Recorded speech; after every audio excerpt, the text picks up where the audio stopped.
Welcome to this review of this 1995 Honda Prelude VTEC. We're on some back roads here, some of our favorite places to be at. I'm enjoying the sound of this VTEC engine, H22A1, 190 horsepower. Loving every second of it. So a lot of people, when they think about 90s Hondas, they think Integra, they think Civic.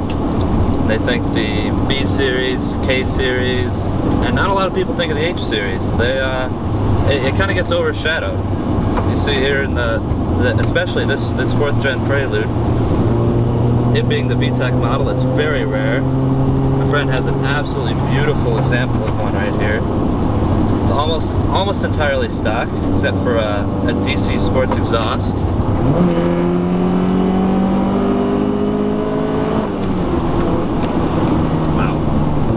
Biggest things that stand out on this car is the dash.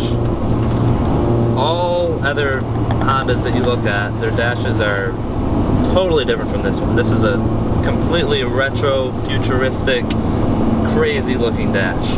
It's all digital, the entire thing, and when you turn it on, it honestly looks like a spaceship. It has an all independent double wishbone suspension. It really helps the feel on especially back roads like these that are a little undulating. It'll hang with anything through the corners. Honestly, you have a lot of capability with this car.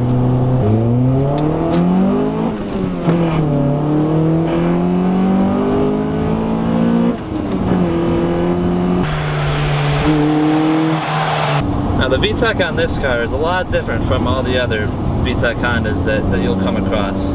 A lot of them, there's a more subtle transition when you cross over. At this one, at 4,700 RPM, it's like a different mode kicks in. You've got an on-off switch almost with VTEC, and the engine changes tone. There's your power, 4,500 RPM now. Bang! Wow.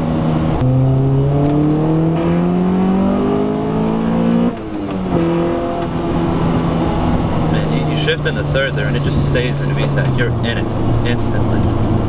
Now, just because you go over 4,700 RPM, that doesn't mean you didn't have any torque below that. This is a 2.2 liter, so this is a big block Honda, if you would say, compared to all the other smaller VTEC engines, and it's incredibly torquey. You've got gobs of torque down low. It's so much fun to use. When you feel like it, just downshift and you're in VTEC. The brakes on the Prelude VTEC were out of this world compared to a bunch of the other Honda cars that you see here. In fact, a lot of people use these brakes as upgrades for track applications and whatnot. They're 11.1 inch rotors up front, giant for this car. This car has 15 inch wheels. This car is handling amazing, going up and down hills, holding the road real nice. It's so satisfying to take into a corner. And there it is. Oh man. Engine really brings a smile to your face every single time you hit the gas, honestly. It's so much fun to drive. So a big thing Hondas are known for is they're lightweight. This car falls in that pattern somewhat. It's 2,930 pounds, so it's very lightweight when you compare it to today's standards, but compared to other Hondas and cars of its age, it's a bigger car. It's almost a performance kind of luxury, not like cheaper performance. Everywhere you look, you've got leather. It's just absolutely gorgeous interior. Everything is soft to the touch.